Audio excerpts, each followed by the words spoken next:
আমি মেয়র হয়েছি কি মেয়র হব কি মেয়রের দায়িত্ব নিব সেটা এখন মুখ্য বিষয় না। আমার সবচেয়ে বড় পরিচয় আমি একজন গর্বিত বাংলাদেশি নাগরিক এবং আমি বাংলাদেশ জাতীয়তাবাদী দলের একজন আদর্শে বিশ্বাসী রাজনৈতিক কর্মী। আমি জনগণের অধিকারের জন্য লড়াই করেছি, বাংলাদেশের স্বাধীনতা সার্বভৌমত্ব এবং জনগণের ভোটের অধিকারের জন্য লড়াই করেছি, আজীবন সেই কাজটি করে যাব ইনশাল্লাহ। এটাই আমার সবচেয়ে বড় পরিচয়, এটাই আমার হলো মূল পরিচয়, এটাই আমি আপনাদেরকে বলতে চাই। আর আমাদের এখন সবথেকে জিনিসটি প্রয়োজন সেটা হলো বাংলাদেশে একটা জনগণের সরকার প্রতিষ্ঠা করা। আমরা দীর্ঘ 17 বছর লড়াই করেছি, কিন্তু আমাদের লড়াইটি শেষ হয়ে যায় নাই। যতদিন না পর্যন্ত বাংলাদেশে একটা জনগণের সরাসরি ভোটে নির্বাচিত সরকার না প্রতিষ্ঠা হবে, আমাদের এই লড়াইটি চালিয়ে যেতে হবে।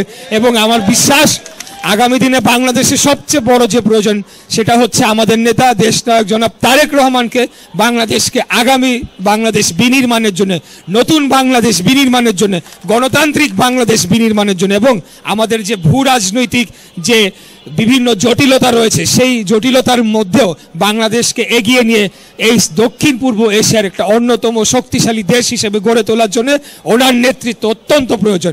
এরপরে আমরা ওনার কর্মী, উনি যেখানে আমাদেরকে দায়িত্ব দিবে আমরা কাজ করার জন্য প্রস্তুত রয়েছে। কিন্তু আমাদের এখন প্রয়োজন আমাদের নেতা দেশনায়ক জনাব তারেক রহমানের হাতকে শক্তিশালী করে বাংলাদেশে একটা গণতান্ত্রিক সরকার প্রতিষ্ঠা করা, সেই লক্ষ্যে আমরা কাজ করে যাব ইনশাআল্লাহ।